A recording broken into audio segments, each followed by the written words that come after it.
ঠাস ঠাস করে ৩টা থাপ্পড় লাগিয়ে দেয় রবিনের গালে জান্নাত। রবিন বোকার মতো গালে হাত দিয়ে দাঁড়িয়ে আছে, আর জান্নাত চিল্লিয়ে বলছে, ফকিরনির বাচ্চা, তোর সাহস কি করে হয় আমার শরীরে তোর ওই নোংরা হাত দিয়ে স্পর্শ করার? তোর ছোঁয়াতে আমার পুরো শরীর গন্ধ হয়ে গেছে। মনে হচ্ছে এক্ষুনি চামড়া ছিঁড়ে ফেলে দিই, তবুও এই গন্ধ যাবে না। কি বলছো এসব? আমার হাতের স্পর্শ পেয়ে তোমার শরীরে গন্ধ হবে কেন? আমি তো আসার সময় 10 টাকা দিয়ে ডিটারজেন্ট পাউডার কিনে হাত ঘষে ঘষে পরিষ্কার করে এসেছি। আর আমি তোমার স্বামী, তাহলে আমি তোমাকে স্পর্শ করবো না তো কে করবে বলো? রবিনের কথা শুনে জান্নাত আবারও রবিনের গালে থাপ্পড় লাগিয়ে দেয় আর বলতে থাকে, ফকিরের বাচ্চা, লজ্জা করে না নিজেকে এই জান্নাত চৌধুরীর স্বামী দাবি করতে? ওই ছোট লোকের বাচ্চা, কি বলি তুই আমার স্বামী? তুই আমার স্বামী তো দূরে থাকলো, আমার বাড়ির কাজের লোক হবার কোনো যোগ্যতাই নেই তোর। তুমি তো জানতেই আমার কোনো যোগ্যতা নেই তোমার স্বামী হবার, তাহলে জেনে শুনে আমাকে কেন বিয়ে করছো? আমার পরিবারের সবার মুখে দিকে চেয়ে তোর মতো ফকিরকে বিয়ে করতে রাজি হয়েছিলাম। তবে কোনো টেনশন করিস না, 6 মাস পরে আমি তোকে ডিভোর্স দিয়ে দিব। আর তোর পরিবারের সাথে ভালো ব্যবহার না করলে আমাকে সবাই ভুল বুঝতো, বুঝেছিস?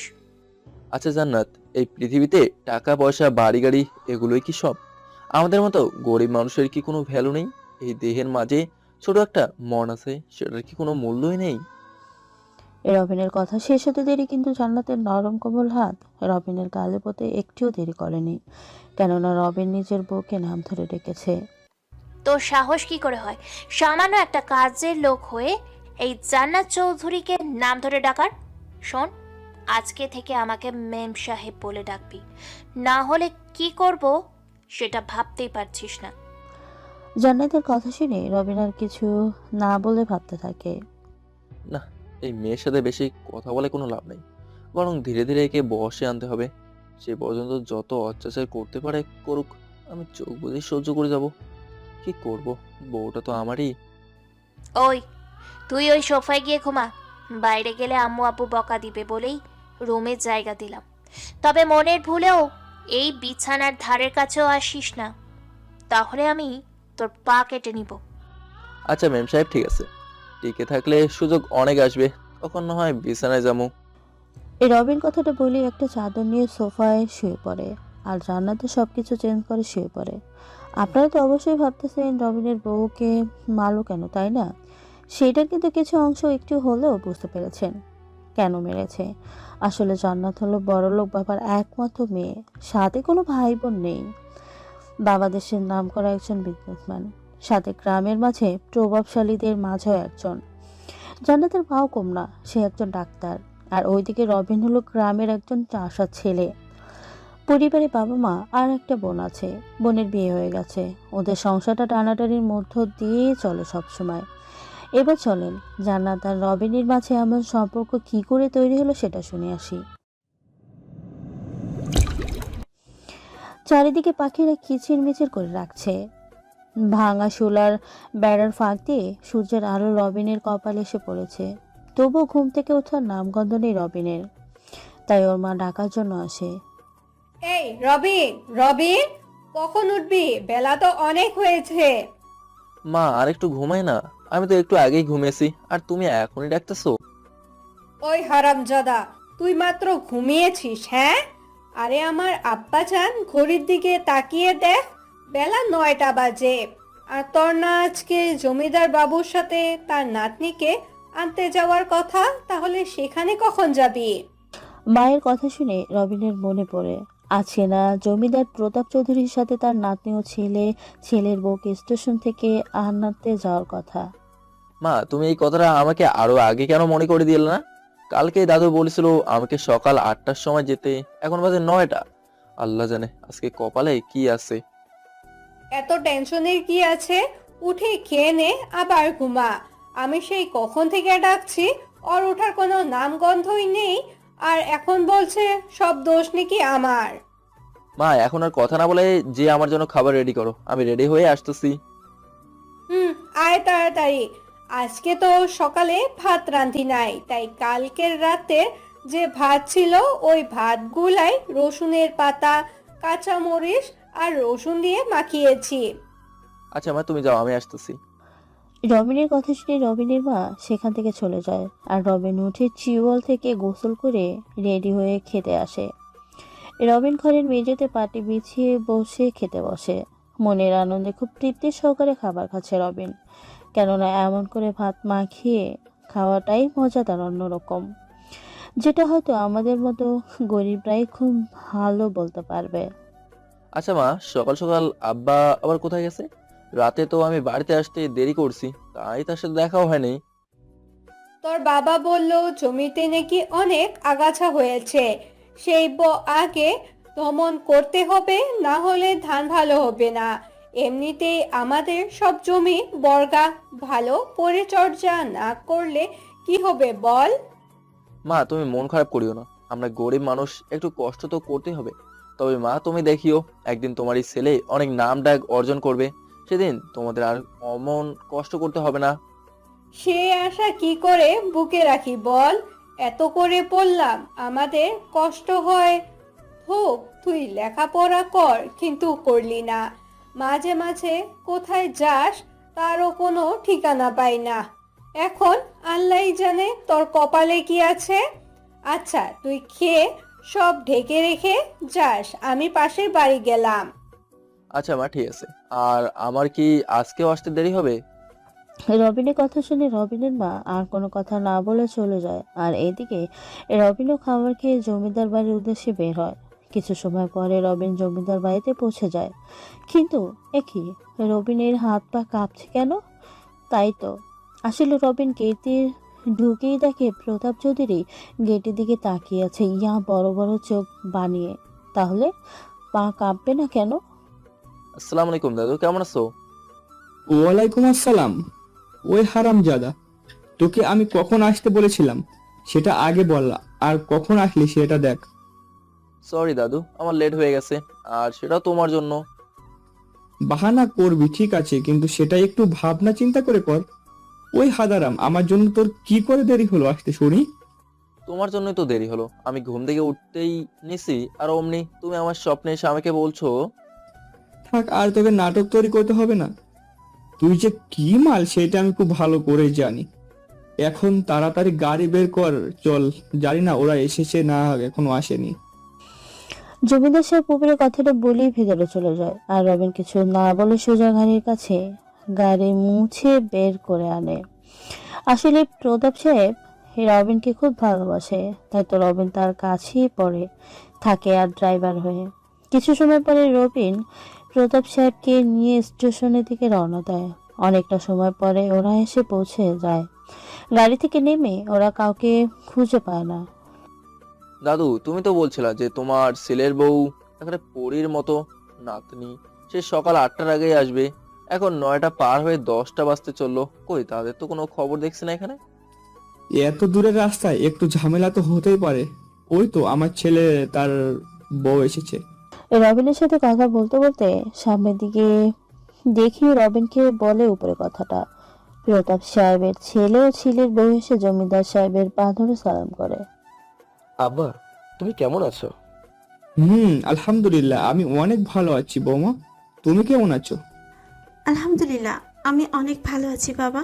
আপনার শরীরটা এখন ভালো তো, নাকি আগের মতোই? না, এখন একটু ভালো।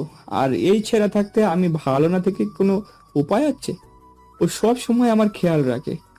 জমিদার রবিনকে দেখে উপরে কথাটা বলে, যেটাকে জমিদারের ছেলে জাকির সাহেব বলে। বাবা, আমি এই ছেলেকে তো আগে কখনো দেখিনি। এই ছেলেটা কে বাবা? যদিও আমি আজকে 3 বছর পরে গ্রামে আসলাম। ওহ, তোকে তো বলাই হয়নি, ওর নাম রবিন, আমার ড্রাইভার। সব সময় আমার সেবা করতেও ব্যস্ত থাকে। আচ্ছা, আমি তোকে একাই দেখছি, কিন্তু তোর আমাদের দাদু ভাইকে দেখছি না, কোথায় সে? আব্বা, আর বলিয়েন না সেই কথা। আপনার নাতনি একটাই কথা, এখানে আসলেই সে নিজের গাড়ি নিয়েই আসবে একা একা, তাই হয়তো পিছনেই আছে। আচ্ছা, আমরা বরং চল তাহলে বাসায় যাই, রবিন দাদু ভাইকে নিয়ে আসি বেনি। না আব্বা, এটা করা যাবে না। আপনার নাতনি যে লেভেলের রাগী আর জেদি, একটু যদি 20-এর থেকে 19 হয় তাহলে এই রবিনের সাথে কেলোর কীর্তি শুরু করে দিবে। আরে না, এমন কিছুই হবে না, রবিন অনেক ভালো একটা ছেলে। আচ্ছা রবিন, আমরা তাহলে গেলাম, তুমি আমার দাদু ভাইকে নিয়ে বাড়িতে আইসি। ঠিক আছে দাদু, তোমরা যাও, আমি ম্যাডামকে নিয়ে আসতেছি। বাবা রবিন সাবধানে আইসো। বাবা রবিন সাবধানে আইসো, আমার মেয়েটা কিন্তু অনেক রাগী। আল্লাহ জানে আজকে তোমার কপালে কি আছে। উপরের কথাটা বলেই তারা গাড়ি নিয়ে চলে যায়। আর এদিকে রবিন বসে বসে অপেক্ষা করতে থাকে জমিদারের নাতনি। কিন্তু অপেক্ষা করতে করতে 1 ঘন্টা পার হয়ে গেল, তবুও যেন তার আসার কোনো নামগন্ধ নেই।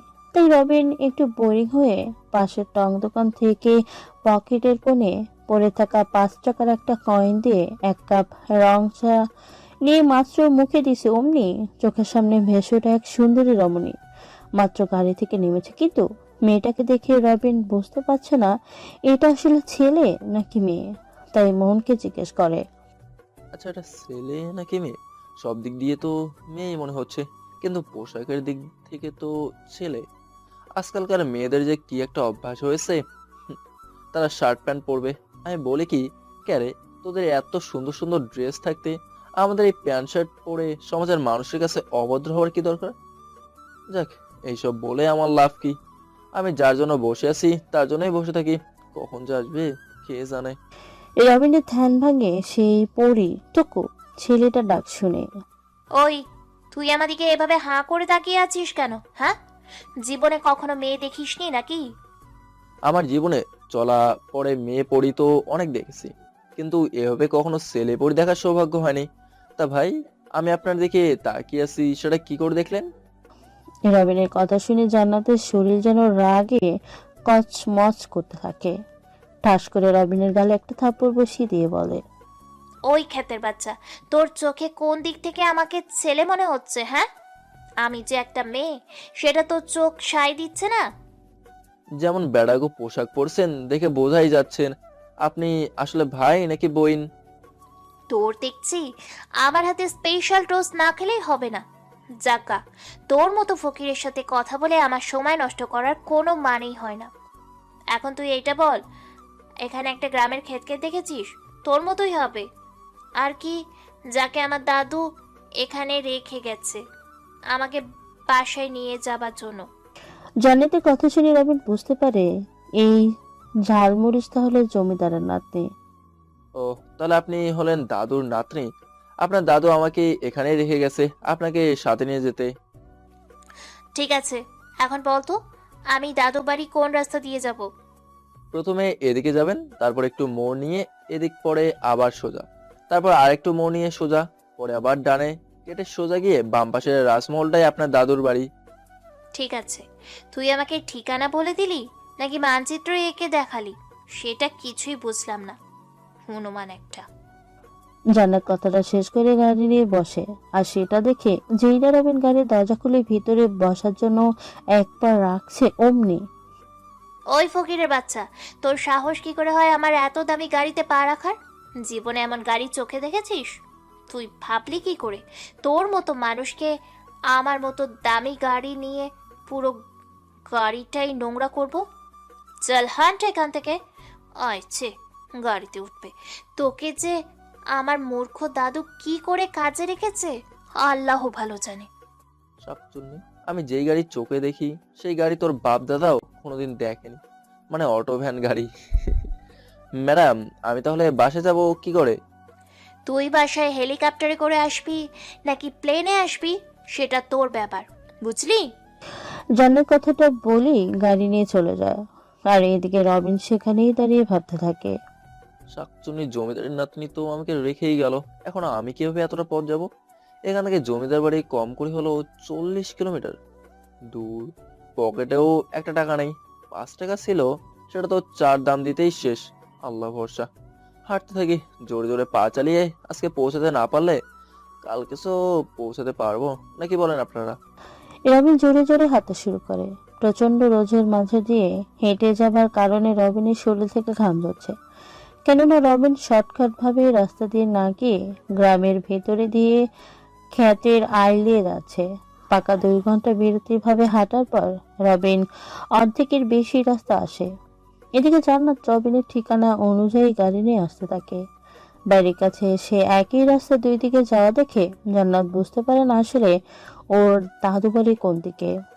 গ্রাম অঞ্চল তো, তাই গুগল মামাও সাহায্য করতে পারে না। জান্নাত গাড়ি দাঁড় করিয়ে গাড়ি থেকে নেমে হাওয়া খাচ্ছে।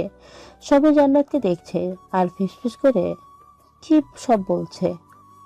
এইসব ছোট লোকদের খেয়ে কোনো কাজ নাই নাকি? মেয়ে দেখলেই মনে হয় চোখ দিয়ে গিলে খাবে। শালা খ্যাতটাকে সাথে আনলেও এমন হতো না। দেখ এখন আমি কিভাবে যাব? উপরের কথাগুলো দাঁড়িয়ে দাঁড়িয়ে ভাবছে জান্নাত। ঠিক এমন সময় জান্নাতের পাশ দিয়ে একটা লোক যাচ্ছিল, তাই জান্নাত তাকে ডেকে জিজ্ঞেস করে। আসসালামু আলাইকুম। আচ্ছা আঙ্কেল, আমাকে কি একটা সাহায্য করতে পারেন? ওয়ালাইকুম আসসালাম। হ্যাঁ মা, বলো। আমি তোমাকে ঠিক কিভাবে সাহায্য করতে পারি? যদিও এখন আমার কাছে সাহায্য করার মতো কিছুই দেখছি না। না তেমন কিছু না, আসলে আমি আমার দাদুর বাড়িতে যাচ্ছিলাম। অনেক ছোটবেলায় আসার কারণে এখন আর রাস্তা চিনতে পারছি না। ও আচ্ছা, তা তোমার দাদুর নাম কি?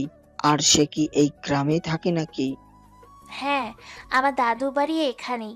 আর আমার দাদুর নাম জমিদার প্রতাপ উদ্দিন। ও, তুমি তাহলে জমিদার সাহেবের নাতনি।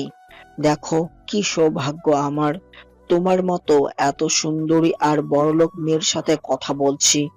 মা, তুমি এই রাস্তা দিয়ে সোজা যাও, দেখবে রাস্তার বামেই তোমার দাদুর বাড়ি। আঙ্কেল, আপনাকে অনেক অনেক ধন্যবাদ। Thank you very much. Jannat কথা বলেই গাড়ি নিয়ে সেদিকে চলতে শুরু করে।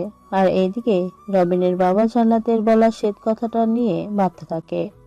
আমি এত সুন্দর করে মেয়েটাকে সাহায্য করলাম, আর সে এইভাবে আমাকে বকা দিয়ে চলে গেল, তা আবার ইংরেজিতে গালে থ্যাঙ্কি ভেঙে দিমু। এই রবিনের বাবা এই কথাটা ভাবতে ভাবতে রাস্তা দিয়ে হাঁটতে থাকে। আর এদিকে রবিন এখনো জান্নাতকে নিয়ে আসতেছে না দেখে বলাবলি করতেছে। কি ব্যাপার বাবা, তুমি জান্নাতকে আনার জন্য কাকে রেখে আসলা? কই, ওরা তো এখানে আসতেছে না। রবিন আবার? চুপ থাক রবিন, ওই রকম ছেলেই না আমি। মানুষ চিনতে কখনো ভুল করি না। জান্নাতের আসতে হয়তো দেরি হচ্ছে তাই। সেটাও হতে পারে। আমি কত করে বললাম আমাদের সাথে ট্রেনে আসতে। ট্রেনে আসার মজাটাই আলাদা, কিন্তু সে এলো না। তিনি নিজে ড্রাইভ করে সবকিছু দেখতে দেখতে আসবে। এখন মজা বোঝো। জান্নাতের বাবার কথা শুনে দাদু যেই না কিছু বলতে যাবে, ঠিক সেই সময় জান্নাত গাড়ি নিয়ে বাড়ির ভেতরে প্রবেশ করে। সবাই গাড়ির কাছে এগিয়ে যায়। কিরে জান্নাত, তোর আসতে এত দেরি হলো কেন? কি করব, আমি তো আর এই বাড়ি চিনে রাখি নাই যে সহজেই আসতে পারবো। জিজ্ঞেস করে করে আসতে হয়েছে। এখানকার মানুষগুলাও কেমন, মেয়ে দেখলেই মনে হয় চোখ দিয়ে গিলে খাবে। সে কি দাদু ভাই, তোকে আনার জন্য তো আমরা রবিনকে রেখে আসলাম। ওই বান্দরটা আসেনি মনে হয়। না, আমি ওকে নিয়ে আসিনি। ওর চরিত্র খারাপ, যদি কিছু একটা করে বসে। জান্নাত ওর দাদুকে জড়িয়ে ধর উপরের কথাটা বলে। জান্নাতের কথা শুনে ওর দাদু তো সেই লেভেলে রেগে যায়, যেন এখনই হাতের কাছে পেলে রবিনকে গুলি করে মেরে ফেলতো। কি, রবিনের এত বড় সাহস আমার গিন্নির দিকে বাজে নজর তাকাই? আজকে ও আসুক, তারপর দেখি ওর কি হাল করি। হ্যাঁ দাদু ভাই, ওই লম্পট আজকে আসলেই সেই মতো ধোলাই করবা। পারলে ওকে এই বাড়ি কাজ করার থেকেই বিদায় করে দিবা। ঠিক আছে গিন্নি, তুমি এখন ভিতরে গিয়ে ফ্রেশ হও, আমি দেখছি ও আসলে কি করা যায়। ঠিক আছে আমার সুইট দাদু ভাই।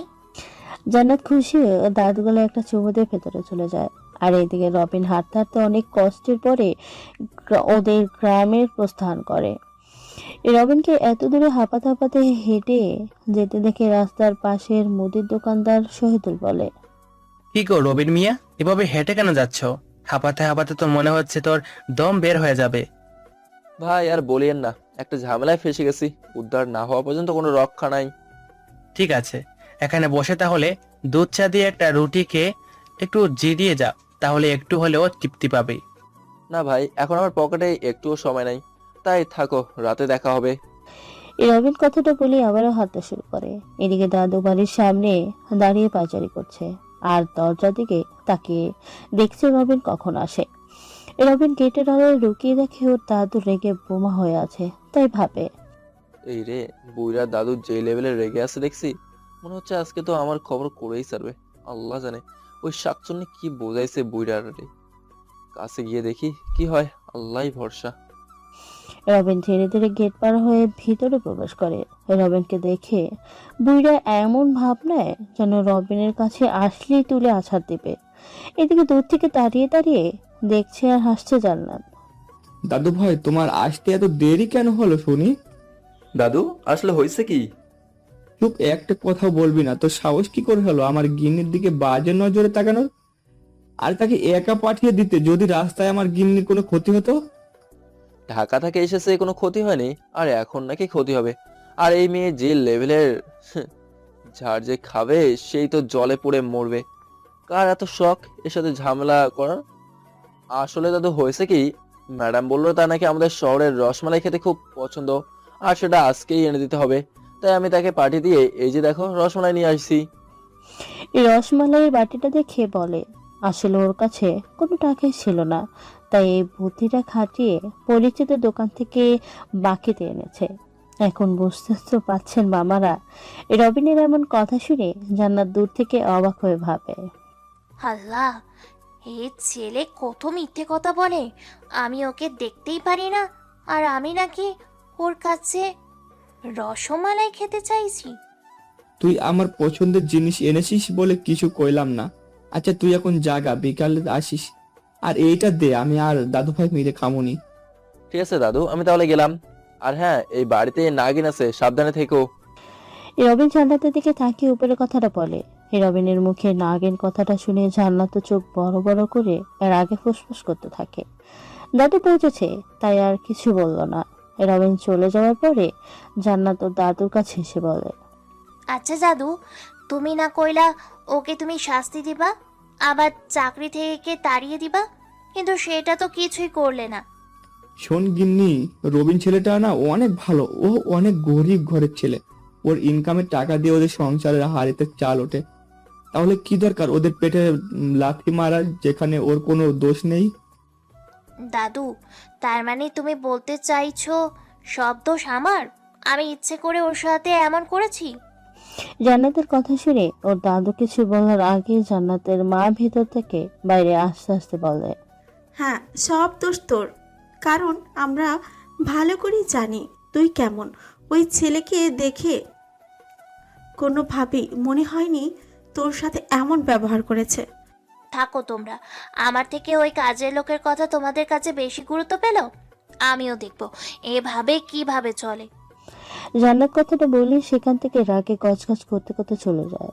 আর এদিকে জান্নাতের মা প্রতাপ সাহেবকে পান হাতে দিয়ে বলে, আব্বা, আপনি কিছু মনে করিয়েন না। আর মেয়েটা এমনই, ও কেন যে এমন হলো সেটা কোনোভাবেই বুঝতে পারলাম না। খুব জেদি আর রাগী হয়েছে। বৌমা একদম চিন্তা করিও না, গিন্নি তো এখন ছোট মানুষ, তাই কিছু বুঝে না। একটু বড় হলে সব বুঝে যাবে। বাবা, আমরা চাইছিলাম কি জান্নাতকে যদি এখানের একটা ভালো ছেলে দেখে বিয়ে দেওয়া যেত তাহলে ভালো হতো। শহরের ছেলের সাথে বিয়ে দিলে তো আর ওর কোনো পরিবর্তন হবে না। হ্যাঁ বাবা, তোমার বৌমা ঠিকই বলেছে। আমিও এটাই ভেবেছি।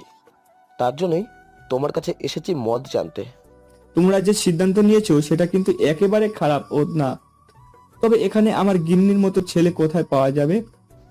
বাবা, তুমি যদি কিছু মনে না করো তাহলে একটা কথা বলি। হ্যাঁ হ্যাঁ বলো, আমি আবার কি মনে করব? আচ্ছা আব্বা, রবিনকে আমার যদি জান্নাতের সাথে বিয়ে দিই তাহলে কেমন হবে? এমনিতে জান্নাতকে রবিনের সাথে খুব সুন্দর মানায়।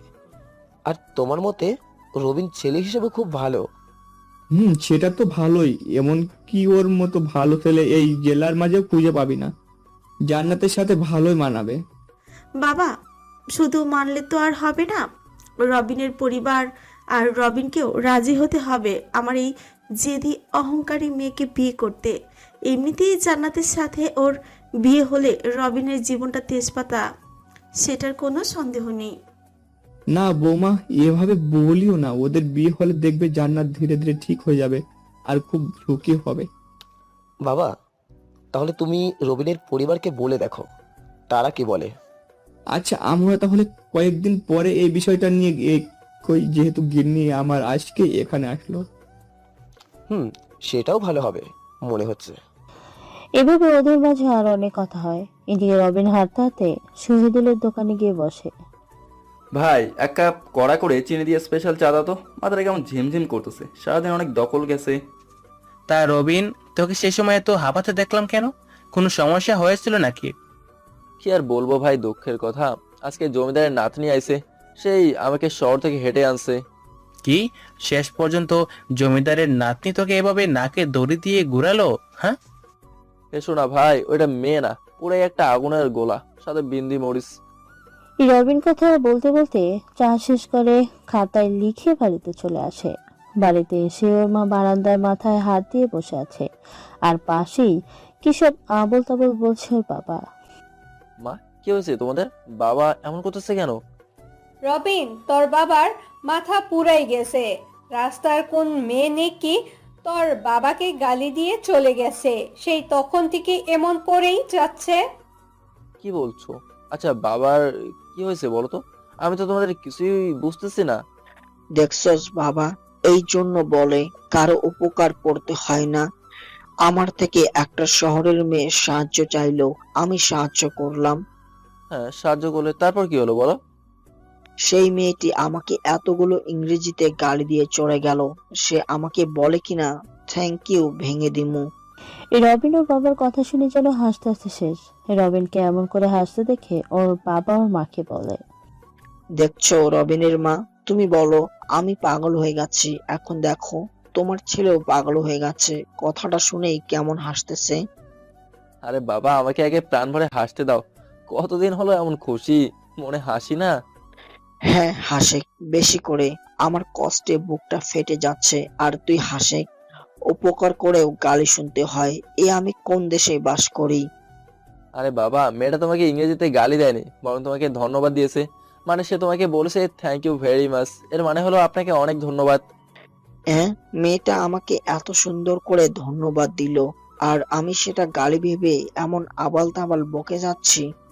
দূর, মূর্খ মানুষের একটা জ্বালা। হয়েছে মা, আমাকে খেতে দাও তো, খুব ক্ষুধা লেগেছে আমার। সেই কখন থেকে কিছুই খাই নাই। আচ্ছা, তোরা বাবা ছেলে ফ্রেশ হয়ে আয়, আমি তোদের জন্য খাবার রেডি করতেছি। মা, তুমি সেটাই করো, আমরা রেডি হয়ে আসতেছি। তারপরে রবিন আর ওর বাবা ফ্রেশ হয়ে এসে খেতে বসে।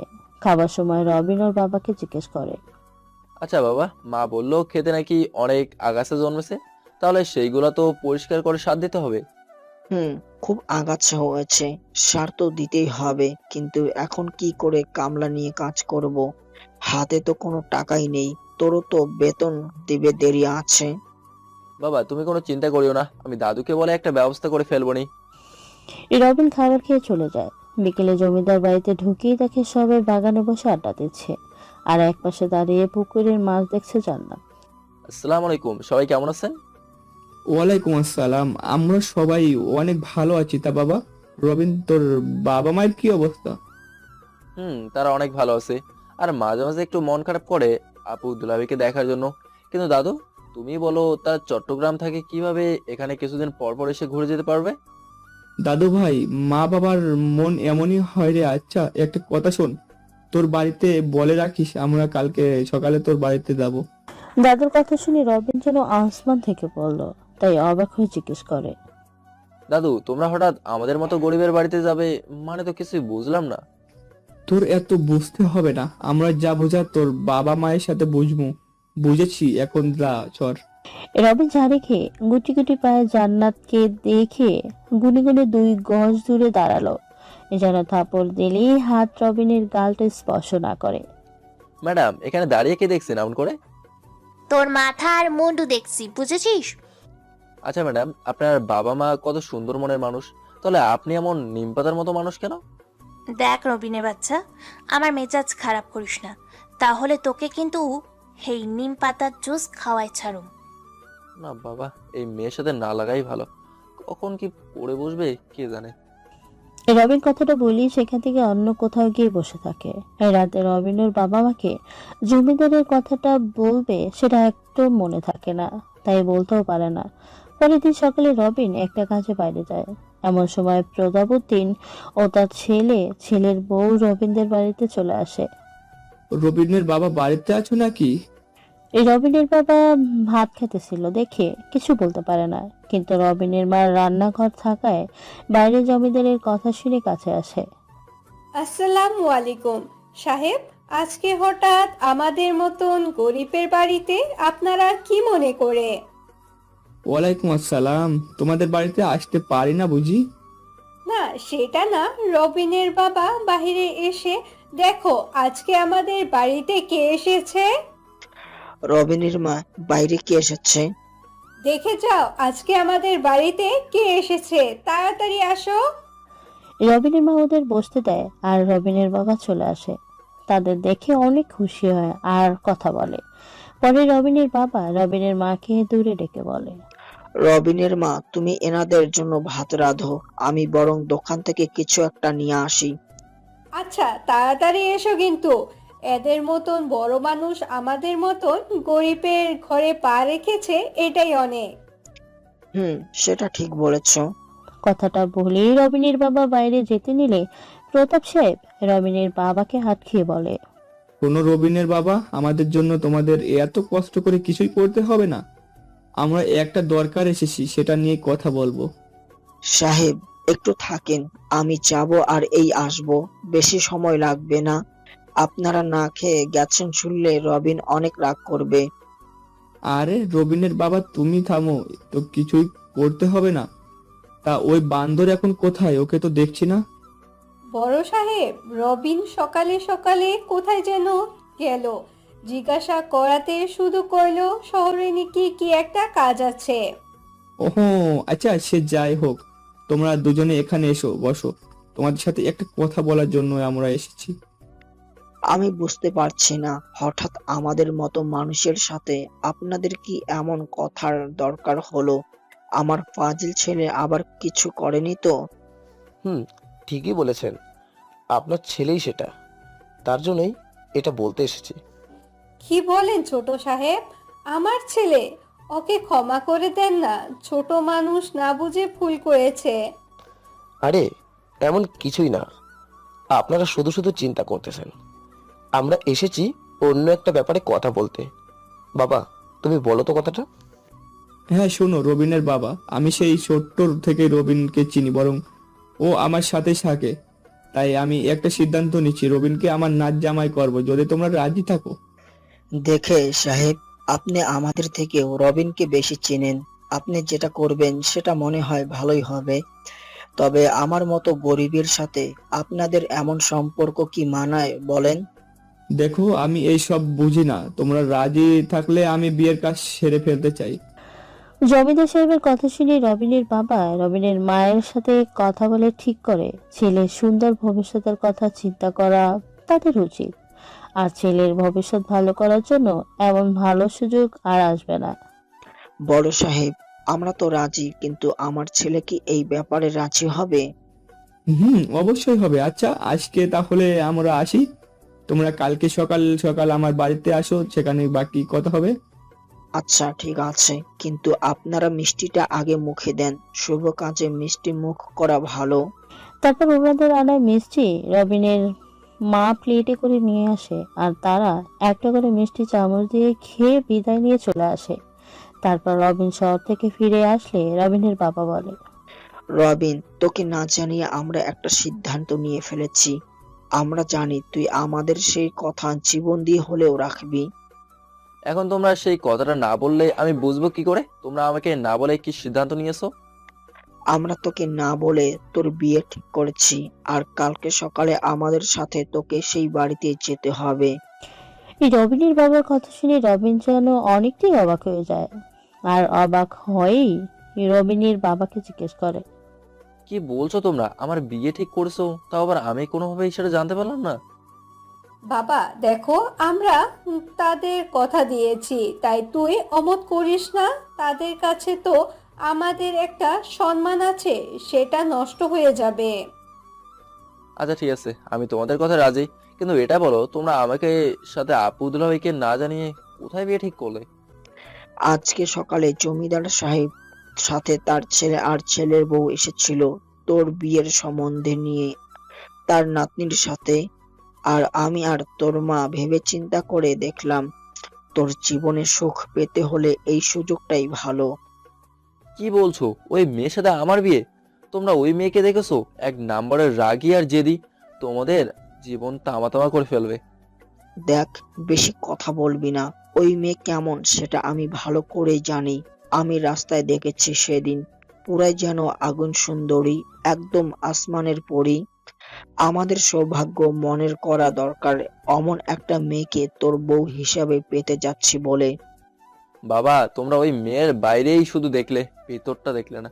তোমরা ভাবতেও পারছো ওই মেয়ের সাথে বিয়ে হলে আমার জীবন কোথায় গিয়ে দাঁড়াবে?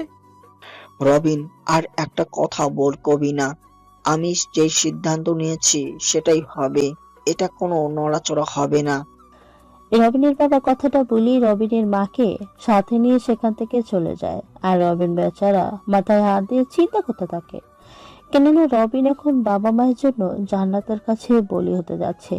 এদিকে জান্নাতের ও দাদু বলছে, গিন্নি, আমি তোমার জন্য বিয়ে ঠিক করেছি। অনেক তো শহরে স্টাইলে ঘুরছো, এবার একটু গ্রামে থাকো। কি বলছো তোমরা? আমাকে না জানিয়ে আমার বিয়ে ঠিক করেছো? আমি এ বিয়ে কিছুতেই করব না।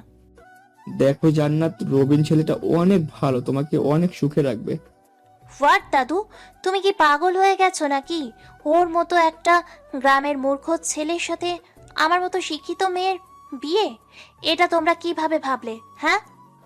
বাবা দেখেছো ও কত বেয়াদব হয়ে গেছে, কিভাবে তোমার মুখে মুখে কথা বলতেছে।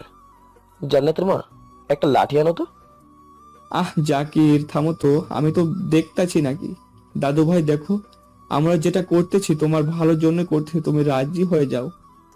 মারে, আমরা তাদের কথা দিয়ে এসেছি, তাদের ছেলের সাথে তোর বিয়ে হবে।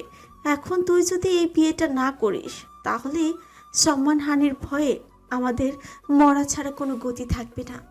জান্নাতের মায়ের কথা শুনে বেশি কিছু সময় চিন্তা ভাবনা করে বলে, যেটা শুনে সবাই অনেক খুশি হয়। না মা, বাবাকে বাঁচাতে হলে ওকে আমার বিয়ে করতেই হবে, না হলে এরা যা বলছে সেটাই করবে। আর তাছাড়া বিয়ের 6 মাস পর তো আমি ডিভোর্স দিয়ে দিতে পারবো। আমি তোমাদের কথায় রাজি, কিন্তু বিয়ের পর ওকে আমার বাড়িতে মানে ঢাকায় থাকতে হবে।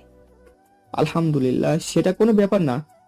ওকে বলবে তোমাদের সাথে ঢাকায় থাকবে। আর শোনো দাদু ভাই, কালকে তোমার শ্বশুর শাশুড়ি আসবে, একটু সম্মান করিও যেন তাদের কাছে আমার নাক না কাটা যায়। ঠিক আছে দাদু, আমি সেটাই করব। রবিনের বাচ্চা আমাকে বিয়ে করতে রাজির শাস্তি তোকে হাড়ে হাড়ে বোঝাবো, তুই শুধু অপেক্ষা কর। জান্নাত কথাটা বলেই সেখান থেকে চলে যায়। পরের দিন সকালে রবিন ও বাবা মাকে নিয়ে জমিদার বাড়িতে চলে আসে। দরজায় সবাই দাঁড়িয়ে আছে। সবাই কেমন আছেন? দাদু ভাই, দাদু ভাই, আমরা অনেক ভালো আছি দাদু ভাই। তোমাদের আসতে রাস্তায় কোনো সমস্যা হয় নাই তো আবার? না দাদু, আমাদের কোনো সমস্যা হয়নি। তারপর জান্নাত এসে রবিনের বাবা মায়ের পা ধরে সালাম করে।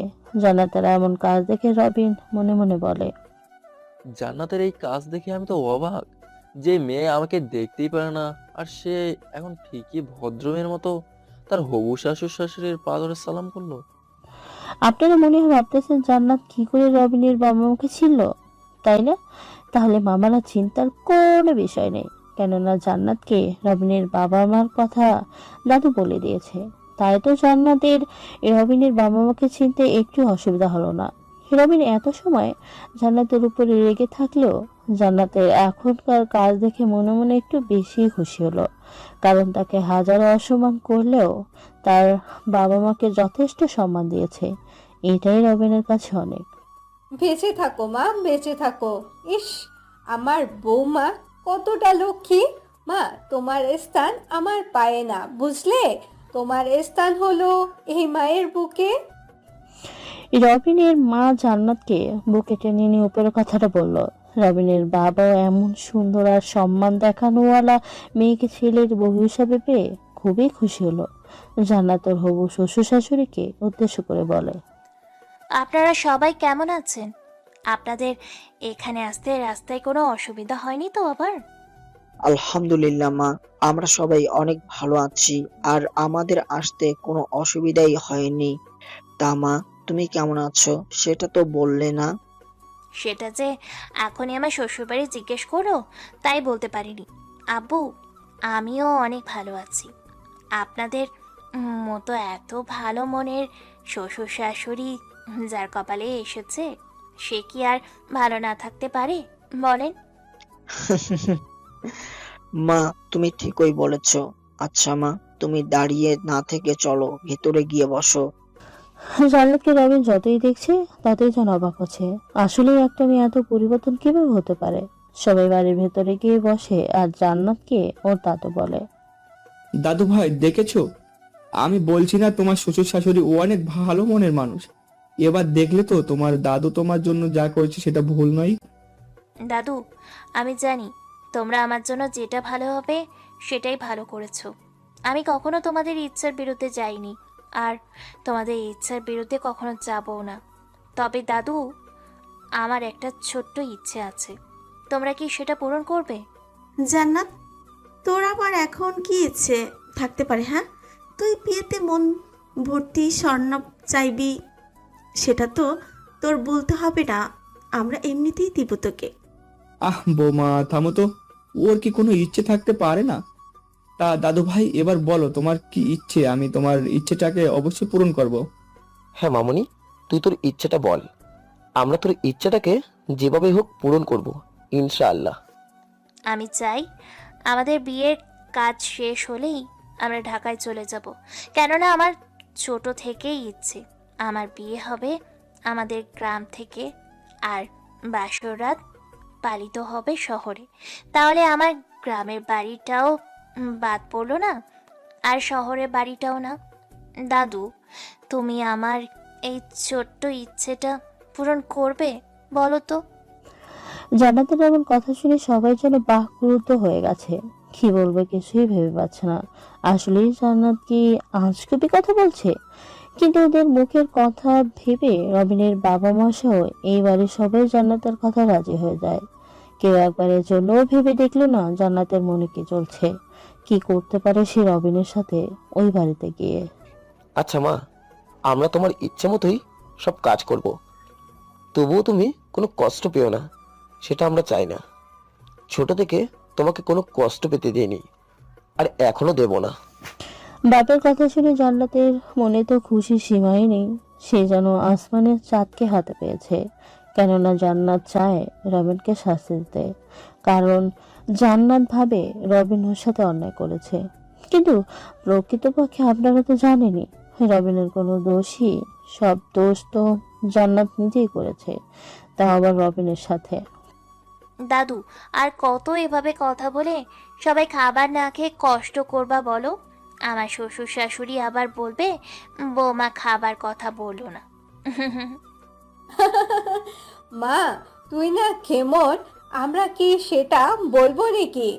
আমরা তোর মতন এত মিষ্টি একটা বৌমা পেয়েছি, তোর মুখের দিকে তাকালেই তো পেটের ক্ষুধা দূর হয়ে যাবে।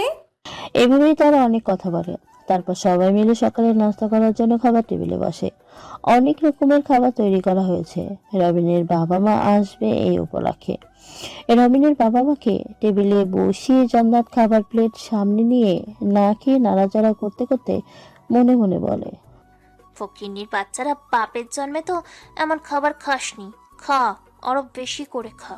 খেতে খেতে 1 বছরে যেন খাবার না খাওয়ার লাগে। পেটের সেই রকম অবস্থা কর, আর বেশি করে আনন্দ কর রবিন। আমার পরিবারের সম্মানের কথা চিন্তা করেই তোর সাথে ভালো ব্যবহার করতেছি। একবার বিয়েটা হয়ে যাক, তারপর দেখবি এই জান্নাতকে বিয়ে করতে রাজি হওয়ার স্বাদ কেমন। মা জান্নাত, তুমি খাবার না খেয়ে কি এমন চিন্তা করতেছো? খাওয়ার সময় এমন চিন্তা ভাবনা করতে হবে না, আগে খেয়ে নাও, তারপর যত খুশি বসে বসে চিন্তা করিও, কেমন? না, এমনি আর কি। এই তো আমি খাবার খাচ্ছি, আপনারাও খান। তারপর সবাই যার যার মতো খাবার খেয়ে শপিং করার উদ্দেশ্যে বের হয়।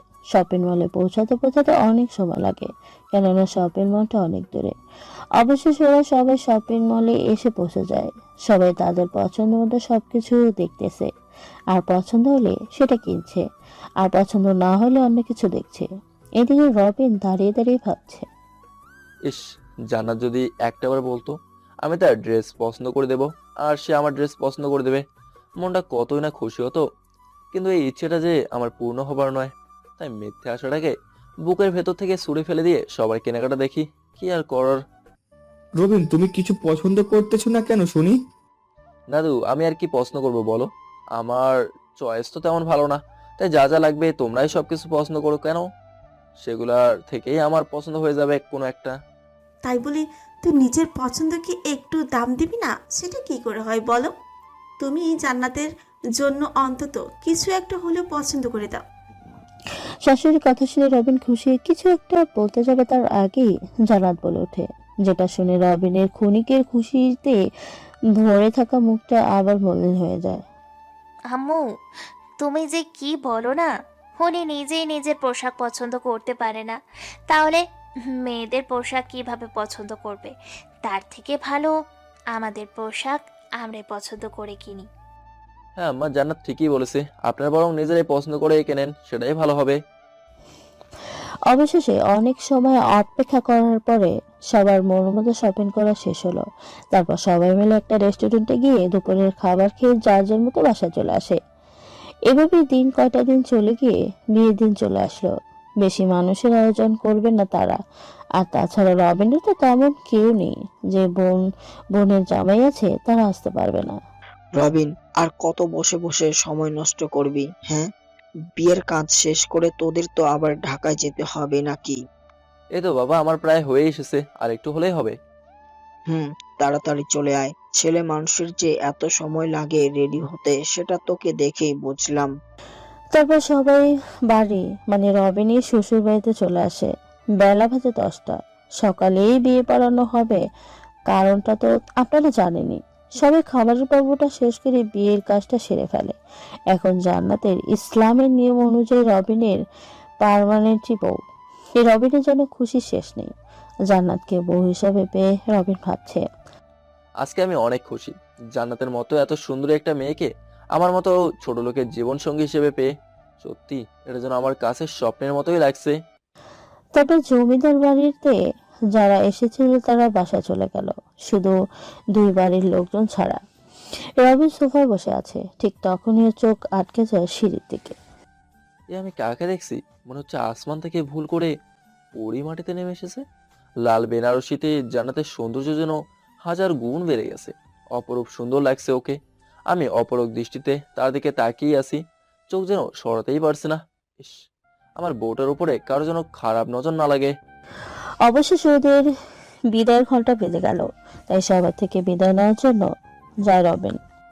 মা, বাবা, তোমরা সবাই নিজের খেয়াল রেখো, আর আমার জন্য কোনো চিন্তা করিও না। আমি মাঝে মাঝে তোমাদের এসে দেখে যাব, আর তোমরাও আমাকে আর জান্নাতকে গিয়ে দেখে আইসো। হরে বাবা, তুইও কোনো চিন্তা করিস না, আর নিজের শরীরের যত্ন নিস, বৌমাকে দেখে রাখিস, মেয়েটাকে কখনো কষ্ট দিস না। এভাবে সকাল থেকে বিদায় নিয়ে ঢাকার উদ্দেশ্যে রওনা দেয় রবিন সহ সবাই। রবিন আগে কখনো ঢাকায় আসেনি, সেটা কিন্তু না, রবিন অনেকবার এসেছে, কিন্তু সেটা সবার অজানা। কেননা সবার সাথে তো এই প্রথম ঢাকায় আসলো, তাই চিনতে পারছিল না কোনো কিছু। সারাটা পথ জান্নাত রবিনের সাথে একটাও কথা বলেনি। যেখানে রবিন আর জান্নাত একটা গাড়িতেই ছিল। জান্নাতের এমন অবস্থা দেখে খুব কষ্ট হচ্ছে রবিনের, কিন্তু বলার যে কিছুই নেই। ওরা প্রায় বাড়ির কাছাকাছি চলে এসেছে। জান্নাত দেখো, ওই দিকটা কত সুন্দর। ইস, আমি যদি ওখানে গিয়ে ছবি তুলতে পারতাম তাহলে খুব ভালো হতো। ওই ফকিরের বাচ্চা, তোর চেহারা কখনো আয়নায় দেখেছিস? তোর চেহারা ক্যামেরায় ধরবে মনে করেছিস? শালা কাইয়া ফুত। জান্নাতের কথা শুনে রবিনের মনটা আরো খারাপ হয়ে যায়। জান্নাত সবার সাথে কত ভালো ব্যবহার করে, আর ওর সাথে কুকুরের মতো ব্যবহার করে। একটু হেসেও তো কথা বলতে পারে, তাই না? চলেন রবিনের মনের ইচ্ছেটাকে জেনে আসি। আমার তো ইচ্ছে হয় জান্নাতের সাথে নিজের মনে জমানো হাজারটা কথা শেয়ার করি। ও কেন বোঝে না আমি ওকে প্রথম দেখায় ভালোবেসে ফেলেছি। এসব ভাবছে রবিন, ঠিক তখনই ওর শ্বশুর এসে ওকে ডেকে বলে, ওরা নাকি চলে এসেছে। আসলে রবিনের খেয়ালই ছিল না গাড়ি সেই কখন থেকে গেছে, আর জান্নাত অনেক আগেই নেমে গেছে ওর পাশ থেকে। রবিন কপালে হাত দিয়ে ভাবে, আরে কপাল, নিজের বউ গাড়ি থেকে নেমে গেছে আর আমি গাড়ি থেকে নামেনি বলে শ্বশুর শাশুড়ি নিজেই আমাকে ডাকার জন্য এসেছে। এর থেকে সুখ আর কি হতে পারে। গাড়ি থেকে নেমে সামনে তাকাতেই তো রবিন অবাক, কেননা এত বড় বাড়ি আর কত সুন্দর করে সাজানো।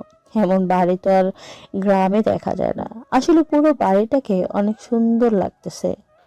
রবিন, এটা হলো তোমার শ্বশুরের ছোট্ট একটা বাড়ি। আব্বা, এত বড় বাড়িটাকে আপনি ছোট বাড়ি বললেন, তাহলে বড় বাড়ি কোনটা? হা হা হা, হয়েছে, আর বলতে হবে না। আসো ভেতরে আসো। কেমন, অনেক পথ জার্নি করে এসেছো। ঠিক আছে বাবা, চলেন। ইস, জান্নাত যদি আমার হাত ধরে সবকিছু ঘুরে ঘুরে দেখাইতো কতই না ভালো হতো। কিন্তু আমার ভাগ্য তো আর এমন না যে জান্নাতের ভালোবাসা পাবো। আমার কি কোনো যোগ্যতা আছে নাকি ওর মনের মতো স্বামী হয়ে ওঠার? রবিন দাঁড়িয়ে ও শ্বশুরের সাথে ভিতরে না গিয়ে বাইরে দাঁড়িয়ে দাঁড়িয়ে কি এমন ভাবছে দেখে ও শ্বশুর জিজ্ঞেস করে, তুমি দাঁড়িয়ে দাঁড়িয়ে কি এমন গভীর মনোযোগ দিয়ে ভাবছো? হ্যাঁ, চলো ভেতরে চলো। শ্বশুরের কথায় ঘোর কাটে রবিনের। তারপর বাড়ির ভেতরে প্রবেশ করে রবিন। বাড়িটা বাইরের তুলনায় ভেতরে আরো বেশি সুন্দর। এই রবিনের শ্বশুর শাশুড়ি মিলে রবিনকে বাড়ির সবকিছু ঘুরে ঘুরে দেখাইতেছে, আর কোনটা কি করে বলে দিচ্ছে। রবিনের ভালোই লাগছে। জান্নাত, তুই রবিনকে নিয়ে ওর রুমে যা আর ওকে ফ্রেশ হবার জন্য সব কিছু দেখিয়ে দে। তোমার দরকার হয় তুমি গিয়ে দেখিয়ে দাও, আমারও তো ঠেকা পড়ে নাই ওর মতো কামলাকে আমার রুমে নিয়ে যাব। জান্নাত, কি বলছিস এসব? হ্যাঁ, ও এখন তোর বিয়ের কথা স্বামী, তাই এসব কথা বাদ দিয়ে ওকে রুমে নিয়ে যা আর ফ্রেশ হয়ে খেতে আয়। বাপের কথার উপরে কথা বলার সাহস না হয় জান্নাত রবিনকে নিয়ে রুমে চলে আসে, আর কি যেন মনে করে ওয়াশরুম দেখিয়ে দেয় ফ্রেশ হবার জন্য। জান্নাতের কথা মতো রবিন ফ্রেশ হয়ে রুমে এসে পোশাক পরিবর্তন করে নিচে চলে আসে খাওয়ার জন্য। কিছু সময় পরে জান্নাতও চলে আসে।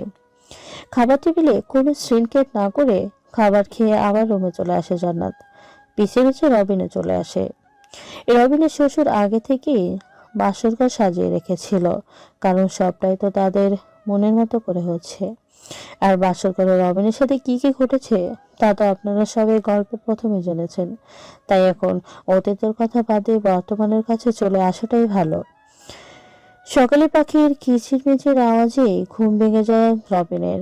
সোফাতে মশার জ্বালায় সারা রাত একটুও ঘুমাতে পারেনি রবিন। তাই কষ্ট করে চোখ মেরে তাকাই সামনের দিকে, আর তখনই দেখতে পায় ড্রয়িংয়ে আয়নার সামনে বসে জান্নাত তার লম্বা চুলগুলো ঠিক করতেছে। এই দৃশ্য দেখে কি যেন ভালো লাগছে রবিনের, সেটা বলে বোঝানো দেয়। ইস, আমি যদি এখন জান্নাতের চুলে মুখ গুজে তার ওই লম্বা চুলের মিষ্টি গন্ধ ভোগ করতে পারতাম কতই না আনন্দ হতো। কিন্তু আমার মতো ছোট লোকের কপালে তো আর এসব জুটবে না, ভালো করেই জানে। তাই আর হুদাই এমন চিন্তা মনে এনে কি লাভ। জান্নাত হঠাৎ আয়নায় দেখতে পায় রবিন ওর দিকে তাকিয়ে কি সব ভাবছে। তাই জান্নাত পেছনে ফিরে রবিনকে বলে, এই, তুই এমন বেহায়ার মতো আমার দিকে তাকিয়ে কি দেখছিস বল? নিশ্চয়ই আমার সাথে খারাপ কিছু করার মতলবে আঁটছিস, তাই না? না না, এটা আপনি কি বলতেছেন? আমি কেন আপনার সাথে খারাপ কিছু করতে চাইবো বলেন? আর চাইলেই বা দোষ কোথায়? আপনি তো আমার বিয়ে করা বউ। আপনার সাথে যেটাই করব সেটাই আমার উপরে হালাল। ভাই রে ভাই। রবিন মুখ ফুটে উপরের কথাটা বলার সাথে সাথেই জান্নাত ঠাস ঠাস করে দুটা থাপ্পড় বসিয়ে দেয় রবিনের গালে। কুত্তার বাচ্চা, তোর সাহস কি করে হয় আমাকে বউ বলার? তোকে বলেছি না আমার সামনে স্বামীর অধিকার দেখাতে আসবি না। তোকে আমি স্বামী হিসেবে মানি না, আর কখনো মানবও না। এই যে শোনেন, আমি এতটাও খারাপ না যে আপনার ইচ্ছার বিরুদ্ধে আপনার শরীরের উপর ঝাঁপিয়ে পড়বো। যদি এমনটাই হতাম তাহলে রাতের সোফায় ঘুমিয়ে যেতাম না, আপনার শরীরকে ছিঁড়ে ছিঁড়ে খেতাম। একটা কথা কান খুলে শুনে রাখেন, এই রবিন আপনার অনুমতি ছাড়া কোনোদিনও আপনাকে শুয়েও দেখবে না। উপরের কথাগুলো বলতেই অনেকটাই কষ্ট হচ্ছিল রবিনের, কারণ জান্নাতের দেওয়া থাপ্পড়টা এতটাই জোরে ছিল যার জন্য ঠোঁট কেটে রক্ত বেরোচ্ছে। মেয়ে হলে কি হবে, কবজিতে জোর আছে বলতে হবে। আমি বলবো তোকে আমাকে আদর করতে? How funny! এই জীবন যাবে তাও তোকে আদর করতে বলবো না। সময় হলে ঠিকই বলবেন, আর এই দিনের জন্য আফসোস করবেন। কথাটা মনে রাখিয়েন। আরে যা যা, তোর কথা মনে রাখার জায়গা আমার মনের মেমোরিতে নেই। তারপর কেউ আর কোনো কথা না বলে। রবিন ওয়াশরুমের দিকে পা বাড়াতে নিলেই জান্নাত রাগে খুঁজতে খুঁজতে নিচে চলে যায়। রবিন ওয়াশরুমে গিয়ে মুখে পানি দিতে দিতে বলে, হে আল্লাহ, গরিব করে কেন পাঠালে এই মিশে দুনিয়ায়? যদি পাঠাবেই তাহলে সব কষ্ট কি শুধু আমার জন্য লিখে রেখেছো? আমি যে আর সইতে পারি না এই কষ্ট। রবিন ওয়াশরুমের বেসিনের সামনে দাঁড়িয়ে এক হাত দিয়ে চোখের জল, অন্য হাত দিয়ে রক্ত মুছে নিল। ছেলেরা তো আর প্রকাশই কান্না করতে পারে না, তাই এইভাবেই রবিনও তার কষ্টগুলোকে পানির সাথে মিশিয়ে দিচ্ছিল। 20 মিনিট অতিবাহিত করার পরে আবারও ভালো করে চোখে মুখে পানি ছিটা দেয়, যেন কেউ বুঝতে না পারে রবিন কান্না করছে। এইদিকে জান্নাতকে একা নিচে আসতে দেখে ওর বাবা জিজ্ঞেস করে, কিরে জান্নাত, তুই একা একা নিচে আসলি? জামাই বাবাজি কোথায়? এখনো ঘুম ভাঙে নাই নাকি রবিনের? বাবা, ওর কথা আমাকে জিজ্ঞেস করবে না। তোমরা ওকে মোটা অঙ্কের টাকা যৌতুক দাও নাই বলে। দেখছো রাতে আমায় মেরে কি অবস্থা করেছে। জান্নাত ওর গাল ও শরীরে মশা মারার জন্য যে দাগ হয়েছিল সেই দাগ দেখে বলল। এদিকে সিঁড়িতে দাঁড়িয়ে রবিন জান্নাতের বলা সব কথাই শুনতে পায় আর ভাবতে থাকে, একটা মেয়ে কিভাবে পারে মিথ্যাকে সত্যে রূপান্তরিত করতে? যেখানে আমাকে মেরে হয়তো তার হাত এখনো ব্যথা করতেছে, আর বলছে আমি তাকে মেরেছি। কি? রবিনের এত বড় সাহস! সামান্য একটা ড্রাইভার হয়ে আমার মেয়ের গায়ে হাত তোলে, যেখানে আমরা কখনো তো শরীরে হাত উঠাইনি। দেখো জান্নাতের বাবা, রবিন ছেলেটা কিন্তু এমন ছেলে না। আমরা কিন্তু এইরকম করতে কখনো দেখিনি তাকে। দেখছো বাবা, আম্মু তার মেয়ের কথা চিন্তা না করে একটা ফকিরের বাচ্চার কথা চিন্তা করতেছে। আসলে আম্মু আমাকে একটুও ভালোবাসে না। জান্নাতের এমন কথা শুনে জান্নাতের বাবা ঠাস করে জান্নাতের গালে একটা চর বসিয়ে দেয় আর বলে, জান্নাত, তোকে কি এর জন্য পড়ালেখা শিখিয়ে মানুষ করেছি যে মানুষকে সম্মান করতে জানিস না? দোষ করলে রবিন করেছে, ওর বাবা মা তো করেনি। তাহলে তাদের কেন গালাগালি দিচ্ছিস? তুমিও আমাকে মারলে বাবা, তাও সামান্য ওই ছোট লোকের জন্য। হ্যাঁ মারলাম। এই চটটা যদি আরো আগে মারতাম তাহলে হয়তো এতটা বিগড়ে যাইতি না। তোর জন্য আজ বাবা আমার গায়ে হাত তুলেছে। হে শোধ আমি তোর উপরেই তুলবো, দেখিস। আসো বাবা, নিচে আসো। ওইখানে দাঁড়িয়ে আছো কেন? আম্মাজান আসতেছি। বাবা, আমি জানি তুমি আমাদের সব কথায় হাই সিঁড়িতে দাঁড়িয়ে শুনে খুব কষ্ট পেয়েছো। কি করব বলো, বেশি আদর পেয়ে বিগড়ে গেছে। আগে থেকে যদি এমন শাসন করতাম তাহলে তো এমন হতো না। আব্বু এইভাবে বলিয়েন না। জানা এখনো ছোট, কোনটা ঠিক কোনটা বেঠিক বুঝতে পারে না। আস্তে আস্তে দেখবেন সব ঠিক হয়ে যাবে। আমরা হয়তো কখনো খুব ভালো কাজ করেছিলাম, যার জন্য আজকে তোমার মতো একটা ভালো মনের ছেলেকে মেয়ের জামাই হিসেবে পেয়েছি। দোয়া করি বাবা, আল্লাহ যেন তোমাদের সব সময় সুখী রাখে। এখন এইসব কথা বাদ দিয়ে জামাই বাবাজিকে আগে নাস্তা করতে দাও, বেলা কিন্তু অনেক হয়েছে। ও হ্যাঁ, আমার তো মনেই নেই যে রবিন এখনো না খেয়ে আছে। তারপর কাজের লোকেরা এক এক করে সব খাবার দিয়ে খাবার টেবিলে ভরে ফেললো। রবিন কোনটা খাবে ভেবেই পাচ্ছে না। বাবা রবিন, তুমি না খেয়ে এভাবে বসে থেকে শুধু খাবার চেয়ে চেয়ে দেখছো কেন? না এমনি। আচ্ছা আম্মাজান, জান্নাত কি সকালের নাস্তা করছে নাকি না খেয়েই চলে গেছে রাগ করে? না বাবা, জান্নাত তো নাস্তা না করেই উপরে চলে গেছে। তুমি আগে খেয়ে নাও, পরে আমি জান্নাতের জন্য খাবার পাঠিয়ে দিচ্ছি। আচ্ছা ঠিক আছে আম্মা। তারপর সবাই তৃপ্তি সহকারে সকালের নাস্তা করে ফেললো, জান্নাত বাদে। রবিন খাবার শেষ করে উপরে যেতে নিয়েও উপরে না গিয়ে আবার ফিরে এসে বলে, আম্মাজান, আপনি জান্নাতের জন্য খাবারটা বেড়ে দিন, আমি নিয়ে যাচ্ছি। শুধু শুধু আপনি কেন কষ্ট করবেন? আমি তো রুমেই যাচ্ছি। রবিনের কথা শুনে সবাই তো অবাক, কেননা জান্নাত রবিনের সাথে এত কিছু করে তারপরও তার জন্য খাবার নিয়ে যাবে। তারপর আর কিছু না বলে জান্নাতের মা খাবার দিলে রবিন খাবারের প্লেটটা নিয়ে রুমে চলে আসে। এই যে ম্যাডাম, আমার কথা কি শুনতে পারতেছেন? খাবারের সাথে রাগ করে থাকতে নেই, খাবারটা খেয়ে নিন। আপনার রাগটা না হয় আমার উপরেই প্রয়োগ করেন। রবিন রুমে এসেই দেখে জান্নাত অন্যদিকে মুখ করে শুয়ে আছে। তাই রবিন জান্নাতকে ডেকেই যাচ্ছে, কিন্তু জান্নাত কোনো কথাই বলতেছে না, কারণ রাগটা যে একটু বেশি হয়েছে সবার উপরে। রবিনের এমন ভাবে কথা বলা দেখে জান্নাত মনে মনে ভাবে, তোর উপরে রাগ ঝাড়তে না বললেও এর শাস্তি তো তোকে পেতেই হবে। তুই আমার সাজানো জীবনটাকে নরক বানিয়ে দিয়েছিস। ম্যাডাম প্লিজ খেয়ে নিন, আপনি কেন কষ্ট করবেন বলেন? এখানে আপনার তো আর কোনো দোষ নাই। রবিন জান্নাতের শরীরে হালকা ধাক্কা দিয়ে উপরে কথাটা বলে। রবিন এটা ভাবেনি ওর স্পর্শে জান্নাত মানতে পারবে না, তাই ঠাস ঠাস করে দুটা চল লাগিয়ে দেয়। কি করবে বেচারা রবিন, মুখ বুঝে সব সহ্য করে। তোকে কতবার বলবো আমার শরীরে হাত দেওয়ার চেষ্টাও করবি না? তাও কেন হাত দিলি? জান্নাত অনেকটা রেগে উপরে কথাগুলো বলল। এমনিতেই তার যে রাগ, আবার তো মনে হয় এই রাগের তাপ দিয়ে ভাত রান্না করে খাওয়া যাবে। আচ্ছা ম্যাডাম, আমি এমন ভুল আর করব না, আমার ভুল হয়ে গেছে। তো আপনি খাবারটা খেয়ে নিন প্লিজ। তুই আমার সামনে থেকে এক্ষুনি যদি না যাস তাহলে আমি কি করব নিজেও জানি না, তাই সামনে থেকে সর। ঠিক আছে ম্যাডাম, আমি বাইরে যাচ্ছি, আপনি তো খাবারটা খেয়ে নিন দয়া করে। না খেয়ে থাকলে নিজেরই কষ্ট হবে। রবিন উপরে কথাটা আর সেখানে দাঁড়িয়ে জান্নাতের সাথে কথা না বাড়িয়ে সোজা বাড়ির বাইরে চলে আসে। মনে একটু কষ্টই পেলে জান্নাতের এমন ব্যবহারে। রবিন বাইরে বসে ভাবছে, জান্নাত কেন আমার সাথে এমন করে? আমি কি এতটাই তার অযোগ্য যে আমাকে এত অবহেলা করে? সে না হয় ধনীর আদরের দুলালি, আর আমি না হয় গরিবের ছেলে। তাতে কি এমন হলো? শরীরের রক্ত তো একই রঙের, সেটা তো অস্বীকার করতে পারবো না। উপরে কথাগুলো ভাবতেছে আর এক দৃষ্টিতে গাড়ির চলাচল দেখছে। রবিন জান্নাতকে কিছু বলতেও পারছে না, সে যে প্রথম দেখাতেই জান্নাতের প্রেমে পড়ে গেছে। রবিন তো এখানে বেশি কিছু চেনেও না, তাই বাড়ির পাশেই একটা গাছের নিচে বসে আছে। রবিনের কাঁধে কেউ একজন হাত রাখে, হঠাৎ করে হাত রাখে।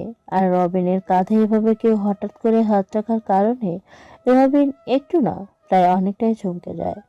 কেননা এখানে তাকে তো কেউ চেনে না, তাহলে কে তার কাঁধে হাত রাখবে? একটু কৌতূহল নিয়েই পেছনে তাকায় রবিন, আর দেখতে পায় একটা 8 থেকে 10 বছরের বাচ্চা মেয়েই তার কাঁধে হাত রেখেছে। হ্যাঁ, ঠিকই শুনেছেন, এটা একটা মেয়ে। দেখে মনে হচ্ছে সে অনেক গরিব, পেট ভরে খাইতেও পারে না ঠিক মতো।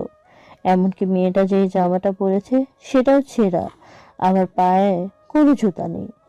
রবিন মেয়েটাকে দেখছে এমন সময় রবিনের ধ্যান ভাঙে মেয়েটার ডাকে, ভাইয়া, আমাকে 10টা টাকা দিবা? আমি না 2 দিন ধরে কিছু খাই না, শুধু পানি ছাড়া। আর পানি খেয়ে কি একটু পেটেও কিছু হয়? ভাইয়া, আমার না অনেক ক্ষুধা পেয়েছে, দাও না দয়া করে 10টা টাকা।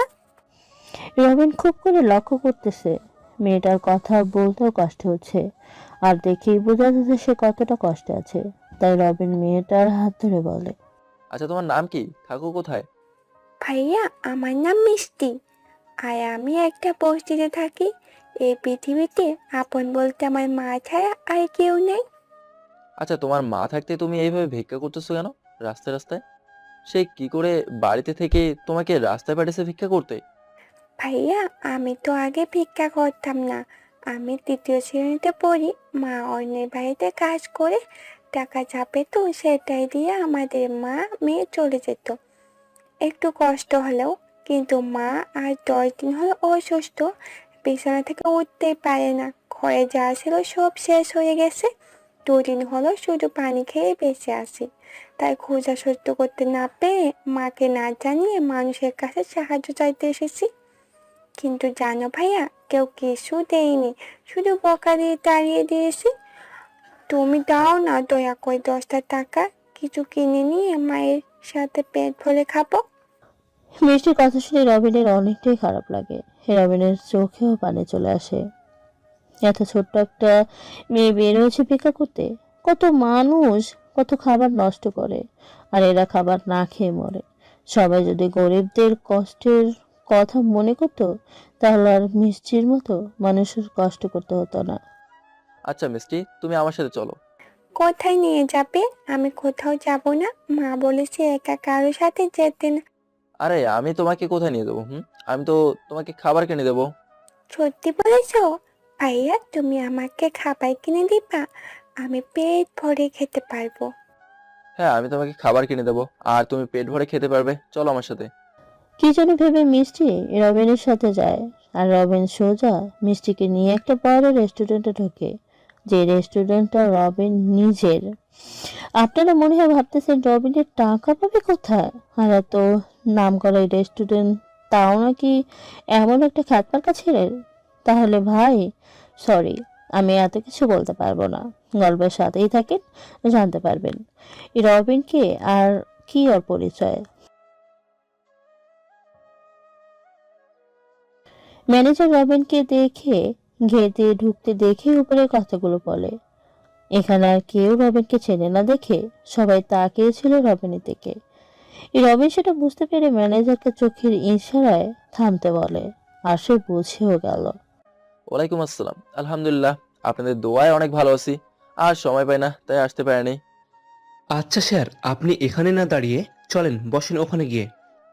না, আমি আজকে ওখানে বসবো না, আমি বরং ওই টেবিলে গিয়ে বসতেছি, কেমন? আচ্ছা স্যার, আপনি যেটা ভালো মনে করেন।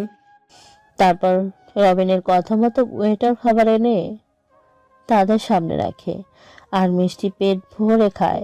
মিষ্টি কিছু খাবার খাওয়ার পরে বলে, ভাইয়া কিছু খাবার আমি মায়ের জন্য নিয়ে যাই, এত খাবার তো খেয়ে শেষ হবে না। তুমি এখানে সব খাবার খেয়ে শেষ করো, আর যাওয়ার সময় তোমার মায়ের জন্য খাবার নিয়ে যাবে, আমি সেটা বলে দিচ্ছি। আচ্ছা ভাইয়া। তারপর রবিন ম্যানেজারকে সবকিছু বলে। মিষ্টি থেকে বিদায় নিয়ে বাসার উদ্দেশ্যে বের হয়ে আসে রেস্টুরেন্ট থেকে। রাস্তা দিয়ে হাঁটতেছে রবিন, যে সকালে বাসা থেকে বের হয়েছে, আর এখন প্রায় দুপুর হয়ে গেল। হাঁটার কারণে রবিনের কপাল বেয়ে বিন্দু বিন্দু করে ঘামের কণা বেয়ে পড়ছে। রবিন বাড়িতে নেই বলে ও শ্বশুর বলতেছে, কি ব্যাপার জান্নাতের আম্মু, রবিনকে দেখতে পারতেছি না। অনেক সময় হলো, রবিন কোথায় গেছে? আমি তো জানি না রবিন কোথায়, সেই সকালে বের হয়ে গেছে, আর এখন দুপুর হয়ে এলো। তুমি বরং তোমার মেয়েকে জিজ্ঞেস করো। রবিনের শাশুড়ি জান্নাতকে দেখিয়ে বলল উপরে কথাটা, কেননা তখন সোফায় বসে বসে ল্যাপটপে কি যেন করতেছিল। জান্নাত, রবিন কোথায় গেছে? ওকে তো বাড়িতে কোথাও দেখতে পারতেছি না। আমি তো জানি না বাবা, সে কোথায়। আমাকে তো সে বলেও যায়নি। আর আমি মরছি আমার জ্বালায়। এমনিতেই ল্যাপটপের কি যে হয়েছে বুঝতে পারতেছি না। আমার একটা গুরুত্বপূর্ণ কাজ করতে হবে, আর তোমরা কি সব বলতেছো? বাবা, আমাকে নিয়ে কি কথা হচ্ছে? আমি কিন্তু কিছুই বুঝতে পারতেছি না। রবিন দরজায় দাঁড়িয়ে জান্নাতের কথা শুনেছে, বাকি কিছুই শুনতে পায়নি, তার জন্য জিজ্ঞেস করে উপরে কথাটা। আরে বাবা, তুমি সারাদিন বাসায় ছিলে না? কোথায় গিয়েছিলে? আমি অফিস থেকে এসে জানতে পারলাম তুমি বাসায় নেই। এদিকে জাকির সাহেবের কথা শুনে জান্নাত ভয় পায়, কেননা সকালের কথা যদি বলে দেয় রবিন, তাহলে তো আর জান্নাতের রক্ষা নেই। বাবা, তার জন্য আপনি এত চিন্তা করতেছেন?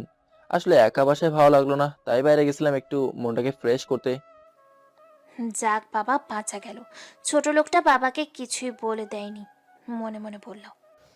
তুমি বাইরে যাবে সেটা তো জান্নাত বা তোমার শাশুড়িকে বলে গেলেই পারতে। এমনিতেই তুমি এখানকার তেমন কিছুই চেনো না। ঠিক আছে আব্বা, আমি এরপর থেকে বাইরে গেলে সবাইকে বলে যাব এবার, ঠিক আছে?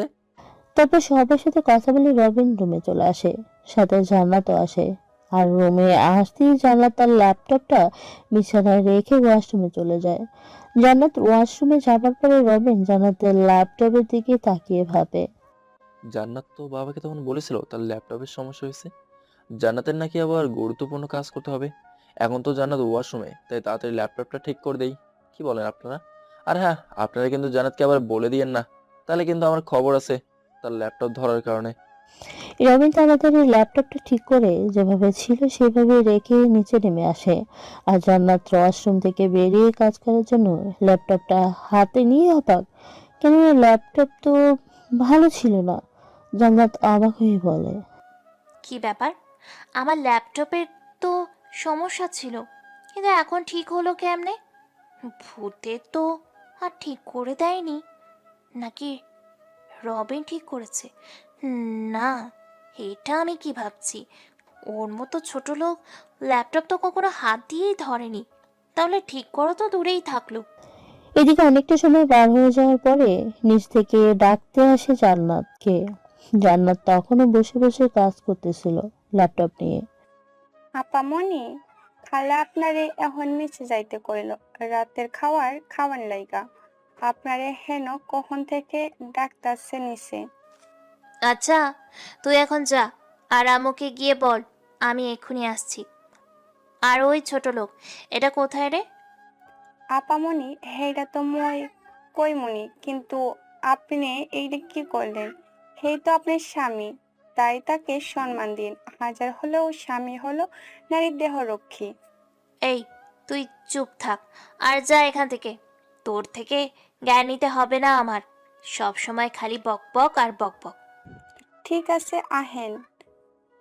আজ কেলেঙ্কার মাইয়া গো, কি যে হইল, স্বামী গো সম্মান করতে চাই না। হেইয়া মই কইছি, এখন আবার হেয়ার লাইগা মই বেশি কথা কই। এই, তুই যাবি এখান থেকে নাকি আম্মুকে ডাকুম? এত কথা কেন কইস তুই? অনেকটাই রেগে পেল জান্নাত, তাই রহিমা দৌড়ে চলে যায় রুম থেকে। কারণ জান্নাতের রাগ কেমন সেটা ভালো করেই জানে রহিমা। কি রে রহিমা, এমন দৌড়ে আসলি কেন? তোরে কি পাগলা সাড়ে তাড়া করছে নাকি? জান্নাতের আম্মুর কথা শুনে সবাই হাসতে হাসতেই যেন শেষ। খালামণি, আর কইয়েম না, পাগল সারে তারা করছে। তবে পাগল সারটা হলো জান্নাত আপামনি। কি? জান্নাত তোকে আবার কি করলো যে এমন ভাবে আমার আদরের মেয়েকে ঘাসের সাথে তুলনা করলি? আপামনি মরে কইছে ছোট সাহেব কেন, তুই মই আপনারে কইছি স্বামীরে সম্মান দিয়ে কথা কইতে। ওই হেইডাই তার কাছে মোর দোষ। হা হা হা, তুই তো জানি জান্নাত রবিনকে দেখতে বা মানতে পারিস না স্বামী হিসেবে, তাহলে তুই বললি কেন? এমন ভুল আর করিস না, তাহলে তোর কিন্তু রক্ষা নাই। তারপর সবাই অনেক মজামস্তি করে, যার মাঝেই জান্নাত চলে আসে। আর সবাই মিলে রাতের খাবার শেষ করে যার যার মতো রুমে চলে আসে। আচ্ছা, তুই কি আমার ল্যাপটপে হাত দিয়েছিলি নাকি? রবিন মাত্র এসে সোফাতে বিছানা ঠিক করতেছিল, আর ঠিক এমন সময় জান্নাত প্রশ্নটা করে।